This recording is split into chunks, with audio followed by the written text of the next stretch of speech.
Before we begin talking about mind, personality, consciousness, all that appears to survive physical death, we have to talk a little bit about the body. This is important because you have to understand what is it that really dies, what death amounts to biologically. We have to understand how we mostly identify ourselves with our bodies, how we instinctively feel that our bodies never change, and how that perception is fundamentally wrong. To do that, we will first take the path of science. If I were to ask you, show me yourself, you would probably say, what are you talking about? And if I insisted and asked you to show me, to point to something that you identify with yourself, you would probably do what everybody else does, point a finger somewhere in the middle of your chest and say, that's me, that's me. What you're pointing to is your body, this reassuring, solid body that's been with you for many years. Yes, there's been growth and changes and aging, but fundamentally your body feels the same from one day to another, from 1 year to another. With your finger pointing at yourself, you feel that familiar texture of the underlying bone, your sternum here. And what appears more solid than a bone? Bone is like stone, right? And stone doesn't change. Stone is probably the closest thing to eternal we can think of.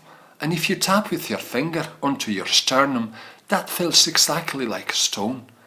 You are convinced that all the bones that support your body have been with you forever. Once you had grown up, that was it. These were your bones, your skeleton, and this is what you are touching now.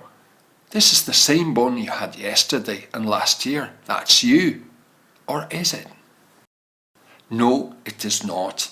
Bone constantly turns over as part of what is called remodeling process.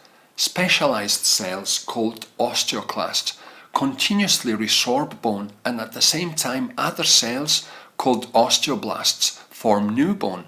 In the adult, about 10% of the entire bone mass is turned over each and every year.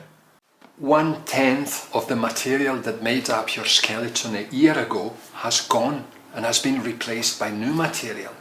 The sternum you're touching now is definitely not the same object you would have touched yesterday or a year ago.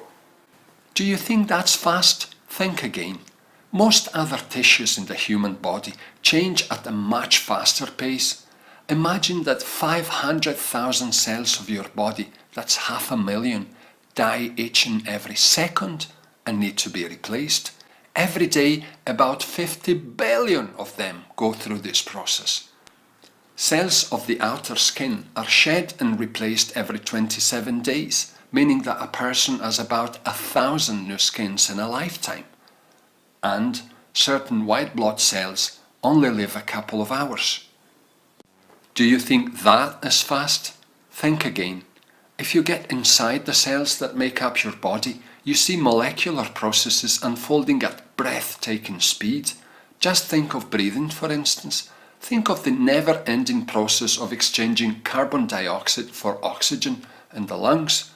Trillions of molecules of hemoglobin change status every second. 2/3 of your body, 2/3 of that body you're pointing to with your finger and calling it you, is actually water. Do you want to tell me that that is the same water of this morning, of yesterday, of last week, of last year? Our identifying ourselves with our bodies is fundamentally wrong, because our bodies are not fixed, defined entities. Our bodies are better defined as enormously dynamic, open systems. They are in continuous transformation and continuously exchange matter and energy with the environment. Your body now is definitely not the same thing it was a second ago, or yesterday, or a year ago. And still, we all have this overwhelming intuitive feeling that there is such a thing as a material ourselves, a sense of continuum, of permanence, of unity with these flesh and bones. We have shown that there is no such thing as an independently existing, unchanging body, and that our identifying ourselves with it is an illusion.